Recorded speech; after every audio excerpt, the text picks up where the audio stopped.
family, it's TSpeaks here. First of all, let me just start off by saying happy Labor Day weekend. I hope you guys are filled with a lot of love, joy your day, surrounded by friends, family, and don't forget the most important part, the good food. But I do have the question to ask you. Are you living the type of life that you desire to live every day of your life? Or are you accepting the pockets of intervals of time called weekends and called holidays that someone like a boss is offering you? Well, I want to explain to you today that you can literally decide not to accept what's being offered. What you are right now in is someone else's imagination. You see, everything around us, every single thing has been imagined. From the clothes that we wear, to the vehicles that we drive, to the houses that we live in, it has all been a product of someone else's imagination. They built it as such, and then they offered it out. They put this, someone decided, I'm going to build a shirt, not this shirt, because I designed the shirt. But it's my imagination that it came from.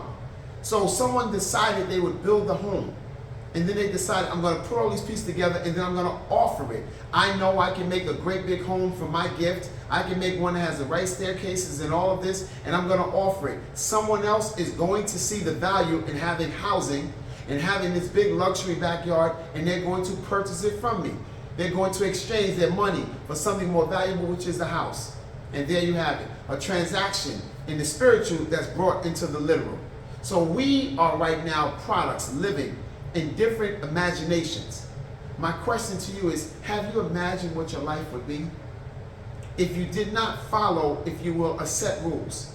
If you've ever noticed those individuals who jump out of planes, and some of them with no parachutes, and they find their way to soft land, or they'll do things that ride rhinos and do all kinds of things, and people go, wait a minute, what would make you do that? But they look like they're having loads of fun. They'll jump off and hang glide, or skydive and hang glide off a mountain so big, or they'll ski down a triple black diamond and you can't even see the bottom. What's the difference between those people and you? I'll tell you. They've decided to leave it all out there. They have decided that if I have to live this one life, I'm going to take a shot and I'm going to do everything that I desire to do. My question again to you is, are you living the type of life that you desire to live? Because if your answer is no, then I have news for you. You only have one life. You have one life, and it is being wasted by living in a standard that is lower than what you should have and what you can have. But most people don't see it. Why? It's because they have not imagined themselves at a higher level in life. What they've done is accepted the imagination of someone else called a boss. When you go to a job, a 9-to-5 job, in your position, no matter how much you're being paid, you were in the construct, if you will, of someone else's imagination. Someone else decided to build that company up. I don't care what it is. If you're making toothpaste, I don't care if you're building skyscrapers. Someone imagined every bit of it. Everything that we have around us, from this timepiece to these jeans to the curtains, the backyard, even a backyard is spaced off, if you will, according to someone's imagination on how big it will be. So what am I saying? Their imagination does not have to be your reality. Your imagination can build your reality. Because if everything was built in the imagination first, and then it came over to reality, where's this truth? Where, if you will, is the real substance? It is not in the results. It is in where? The imagination. Your imagination can cause you to build the type of life that you desire. But many people won't go to that level. Why? Because they think that it's reserved for only a select few. I've got news for you. The ball players who imagine themselves as ball players, which you'll see when they're little kids, they start to bounce the ball at 4 and 5, and somehow someone kept the photographs and the videos of that little child who went to bed with the basketball next to them. That child that went through high school and started playing, they kept hooping, and before you know it, they became the NBA players. Those, now don't get me wrong, there are hundreds of thousands of individuals who would like to be NBA players who don't get to that level for whatever reason, but they start off wanting something and going after it. They imagine or see themselves in that position, and then they do the work necessary to obtain that position. Every CEO has been like that. Every business owner, every person that owns anything, not just a vehicle, because the vehicle was someone else's imagination that they purchased. You see where I'm going with this? It starts off in your imagination. But most people basically say, wait a minute, I can't do that because I'm not that. And the truth of the matter is, the real truth is that you are capable. You just have never been shown the steps in order to get what it is that you desire. So you sit and wait for something to change. But I want to say this. Life is changing every day. But sometimes we're not really a part of it because we're sitting back watching it in front of us. So that skydiver, that hang glider, that person that goes scuba diving and hundreds of feet down, and you wonder, what are they doing that I'm not doing? They've decided to live their life according to what they imagine life should be like. So someone that just packs up their car and says, I quit working. I'm going to live my life and just go out on the range. I'm going to get a truck and I'm going to keep driving. You ever notice those people who seem to live carefree? That things seem to come to them, that things seem to develop the way almost that they spoke. Like, I'm never going to work again. I'm going to live my life and people are going to pay me. And they just seem to. They absolutely seem to live the best life after they make the decision. Somehow, and I've said it before, people that make a decision, a real decision on their life, believe it or not, when they take a step, the ground meets their feet. When they take a step in the direction of their destiny, of the things that they've been purposed and born to do, they oftentimes get to what it is that they spoke. So I speak from my mind, which goes to my heart to bring about passion, which come out of my words. My words come out of what's in my heart that I thought of straight from my mind or my imagination. If you're ever going to have the type of life where you can sit back and go, you know what? I had one life and I've lived it to the fullest. I've enjoyed the things that I wanted. And please, let's not wait until we get to be 65 or 67 or 58, whatever the retirement age for where you are currently working, because that is not the right life. Who's to say that if you retire at 58, you'll live to where you're 59? No one. I've known individuals who have worked their hardest, their best, and have retired and died shortly thereafter. So if we all are going to die one day, and it is appointed to all of us to die, my question to you now is, are you living? Not are you existing. Are you in fact living? Because there is a difference. I'll draw out what existing means. Existing means I'm up, I'm married, getting up every day. I've decided to go after and find a good job after I went to school. I either graduated or didn't. I'm finding a good job and I'm keeping my head down. I'm asking the boss, what would you like me to do? He's telling me all day long. At the end on a Friday, I see direct deposit or a Visa card or however the case may be. He has paid me for what I did all week. I take my paycheck and I go out and I pay for my roof. I pay for my clothes. I pay for all of my gadgets, computers, spreadsheets, whatever the case may be. I've taken my kids out on a Saturday morning. I've taken my wife out at Saturday night. I get up on Sunday morning. I do things like go play golf, or I go to church, or I play dominoes. And then I get ready for Sunday evening after dinner and sitting back, start feeling bad about 7 or 8 o'clock in the evening because I realize Monday, the reality that I have accepted, called work, is waiting for me. I get up and I go again to work. And I don't want to be here because I remember what I was doing just last night, just the other day. And I want that. I don't want this. Because what this is going to do for the next 8 or 10 hours is cause all of my thoughts and efforts to go toward making the guy or the woman's imagination a reality. So they want me to send out spreadsheets to certain people. I'm going to do that. They want me to go ahead and build this building. I'm going to do that. They want me to go ahead out and sketch what the drawing plans look like. I'm going to do what it is that they want. I'm going to put on hold what it is that I want until Friday at 6 o'clock again. So I'm going to give the most of my week to someone else's ideas and bringing it about to reality. I'm going to keep mine separate until they allow me, if you will, to live. So who's in control of your life? You? I hate to say it. That boss is. That supervisor is. That company is really in charge of your life. You, on the other hand, are basically yielding yourself or your abilities to someone else's dreams. You're building up someone else's dreams and reality.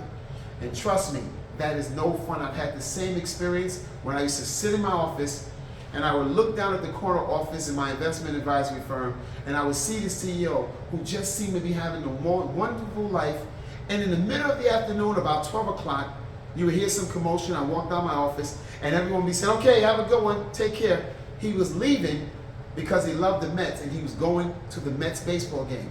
In the middle of the day, on a Wednesday, on a Thursday, he didn't care. Why? Because he was living according to his imagination. He decided I would build a company, I would get employees to work in the company, and I, on the other hand, would continue to work. I would do all of the groundwork, but I would let it run, if you will, on auto. I would gear it, but it would allow me, this is his thoughts, to have my time. I would have financial security and freedom to live my life, going to the baseball games, traveling to different places with my family, most of the time whenever I wanted to. And what were we, those that were still in the company? We were responsible for creating his dreams into a reality. And one day I said, wait a minute, he can't be any better than I am. If you will, I think I realized recently, I was envious that he had did something that I was afraid to do. You see, most individuals are afraid to step out on faith. Faith in who, you might ask? Faith in God, yes, but faith in yourself. Faith in what it is that you have inside of you. I was afraid to step out because I said to myself, it's like a circus act. If you ever gone to the circus, those that are walking the tightrope, you look down to make sure there's a net. They never look down. They look across. I kept looking down and said, what if I fail? What if I don't have what it takes? And I believe many of you are saying, what if you fail? What if you don't have what it takes when you start your own business? What if you don't have what it takes even to think that you can have a business? What do? Well, let's be honest. You can always run and go get another job. You can always go and find another position. You can always get your resume together and send it back out and go, well, I tried to live according to my imagination and to start my company and it didn't work and I failed and I'm going to go sit this one out and work on this job until I can retire and you'll give me a check this big to live with, if you will, expenses that are going to be this big. Or you can step out and you can say, you know what? I did not succeed yet. I did not make everything come to fruition how I wanted it to. So I'm going to put in steps and in place what it is that I desire to bring about success. I am going to bring my reality from my imagination. I've changed my mind and I've decided to change my life. I'm going to do what's necessary, and if something doesn't seem to be moving, if I didn't get the building that I thought I needed to get in order to build the business, I'm going to look for a new building. If I didn't get the funding that I needed in order to start and take the next step, I'm going to find an alternative route. You see, a roadblock does not mean you stop and turn back. It means find an alternative route to get to your goals. Family, you only have one life. And if you're constantly yielding yourself, your abilities over to someone else's, you'll never live your own life. Now, let me just say this. I am not suggesting that you go out today or tomorrow and quit your job and start your company. No, but if you can, that would be great. What I am suggesting is that you at least take the first step toward owning your own company. Think about what it is that you have inside of you. The thing that you do with the least amount of effort, and really, you do it the best. That's typically called a gift. That's typically what you've been given, deposited into your spirit when you were a baby. When you came into this world, it's almost like a factory line. Every child that comes through, gift. Every person that comes through, gift. Whether you're a man, woman, boy, or girl, you started with a gift. Many people never look inwardly because they're constantly doing things outwardly. So I am going to work his gift, because he had a gift of creating, let's just say, a Legos company. So now I make Legos for a living, and he pays me $32 an hour to make Legos to send to kids. That person that created the company used their gift to create the company that I now work at. In order to find your gift, you typically have to really identify it. And it takes some doing, but it's not impossible. How do I know? Because if you look around, all the companies, all the stores, all the CEOs have identified their gifts, and they're walking in them typically, and it's making them not only a lot of money, remember, it's allowing them to go to baseball games. It's allowing them to have every weekend as Labor Day. What's the difference? A step forward. A single step forward, believe it or not, will cause the ground to meet your feet and cause other things, other connections, and other abilities to come and make themselves known or to help you along the way. I don't know how it works. It's almost like the law of attraction in perfect action. When you say, I am going to have my own company in 6 months, and you go about the business of creating your own company, identifying your gift, packaging your gift, make it into an offer, have other people exchange their money for your gift. Before you know it, enough money to get the company. And it started in a year. Does it take effort? Yes, it takes a lot of effort. And if I'm being honest with you, it takes more effort building your own company than it does working at a company. Why? You're starting from nothing. That's the easiest explanation I can give you. You see, when you're walking into an office building for the first time, I don't care if it's Google, I don't care if it's Tesla, when you're walking into the most successful company as an employee, you're walking into a construct.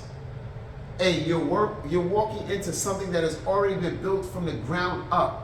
The difference, what makes it so hard for individuals, is because they have to start from the ground up. So you start from nothing. This is your imagination. You pull it out of here, you create it here, and it gets bigger and bigger until it is your company. But you take the same steps, believe it or not, that every other CEO, every other entrepreneur has taken.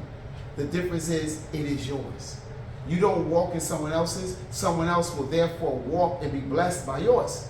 Because here's the thing, you start a company, let's just say any company, making bread. You employ 3 people to make bread in the back. You employ 2 people to do the cash registers in the front. You employ another 2 people to come in, because you need more than one, to come in and clean at the end of the day and in the morning. So that's 3, 2, and then 2. Before you know it, you have almost 10 employees that you are able to bless them in their lives, to give them the income, to keep a roof over their head, to buy clothes for themselves, and to give them enough time and space to do what? To perhaps create their own reality, going into their own imagination. So don't quit your job. Use your job in order to finance your dreams. Use your job, if you will, as a sponsor. But you have to start from nothing, and it's going to be a lot of work. But it'll get easier over time. This part I love. I love this not because it was so easy, but because there is nothing like seeing the birth of your imagination. If you will, a man and a woman get married, and they say, we're going to start a family. They imagine themselves having a family, a baby boy or a baby girl. They don't know the sex of the child, but they imagine themselves having a child. What do? They procreate, they come together, and they create a child. They get together, and before you know it, in 9 months, child comes out. To see the imagination become a reality, that child crying, there is no other feeling like it in the entire world. So when you start to imagine your business, and you take your keys, and you open the business up, the doors, and you say, I'm open for business. You know why many people cry when they do the ribbon cutting and they start their businesses? It's because they knew everything that it took to get there. I'm going to give you some descriptions on what you're going to be faced with. Challenges, oppositions, long nights, early mornings, sleepless nights. You're going to find things that you don't have, find things that you don't know, find things that you're going to need other people. No one does it alone. Remember that. But the end result, when you get all the pieces together, you have to overlay it and underlay it, which means the foundation of it has to be, don't quit. You can't quit. Don't quit on yourself. Don't quit on your dreams. Don't quit on your future, on your goals. Don't quit for the sake of not only yourself, but all of those attached to you. Loved ones, wife, husband, children. Don't quit for mother-in-laws. I don't believe in in-laws, but mother-in-law, father-in-laws. But of all of those people, think about it. 3, 2, 5, another 2 to clean. That's 7. And the company expands, which means you can't quit on all of them, because they are all waiting for you to decide. In your imagination is where the reality will be, and to take a step forward. Family, it is that simple. Is it difficult? Very difficult. There are more things along the way that I'll outline at a later time, but the most important step is to make a decision to change your mind, and then you change your life. You don't have to accept this. You don't have to accept what's being offered to you. You don't have to accept living in someone else's imagination. You can, and I pray that you do, create your own imagination.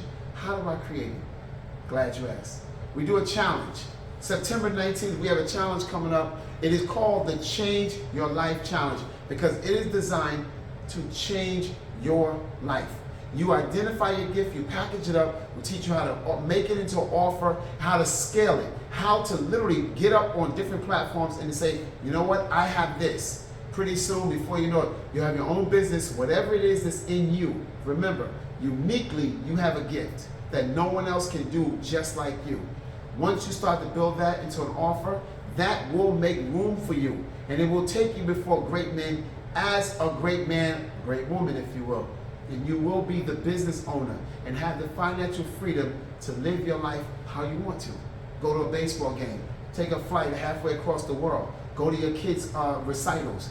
Whatever it is, I don't care if you want to walk your dogs all day long on the beach, which, by the way, is one of the most beautiful scenes that I've ever seen. The dogs that play in the water on a Wednesday morning. And then the dogs' owners are out there, and you say to yourself, wait a minute, what did you do in your life in order to be able to do that right now? Some on vacation, some never took a vacation because that is their life. My desire for you is for you to have the type of life that you desire and not one that's offered to you. The link's in the bio, family. Join the Change Your Life Challenge, September 19th. Can't wait to see you there. Let's get started on you living your life. I'm TSpeaks.